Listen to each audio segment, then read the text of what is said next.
ప్రాథమిక గొర్రెల పెంపకదారుల సహకార సంఘాల అధ్యక్షులకు మరియు పర్సన్ ఇన్ఛార్జీలు ఉమ్మడి జిల్లా నుంచి వచ్చిన అందరికీ కూడా నమస్కారాలు తెలియజేసుకుంటున్నాను. అలాగే వేదిక పైన ఉన్నటువంటి అధికారులకు కూడా హృదయపూర్వక నమస్కారాలు తెలియజేసుకుంటున్నా.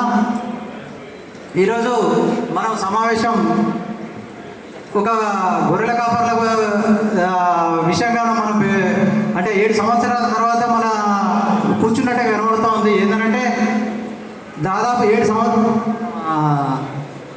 అధికారులు 7 సంవత్సరాల తర్వాత ఈ సమావేశం నిర్వహించినట్టు అనిపిస్తూ ఉంది.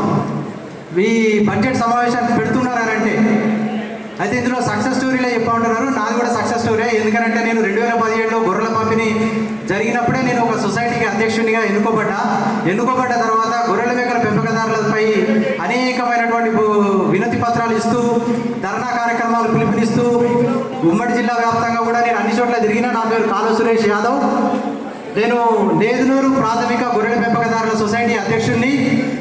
అయితే ఇక్కడికి వచ్చిన విషయం మనం బడ్జెట్ ఆమోదం తెలుపుకోవడానికి వచ్చినాము.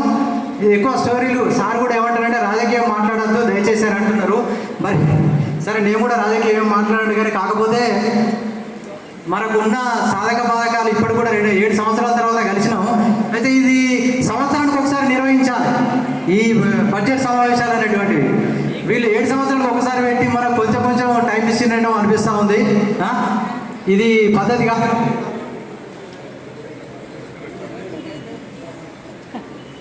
ఇది పద్ధతి కాదని నా ముఖ్య ఉద్దేశం. ఈ వాస్తవానికి నా ఇల్లు నా స్టోరీని మొత్తం మిస్గైడ్ చేసినట్టు అనిపిస్తుంది నాకు. నేను చెప్పాలనుకున్నది వేరే, సార్లు నా ఏదో చెప్పినట్టు అనిపిస్తూ ఉంది.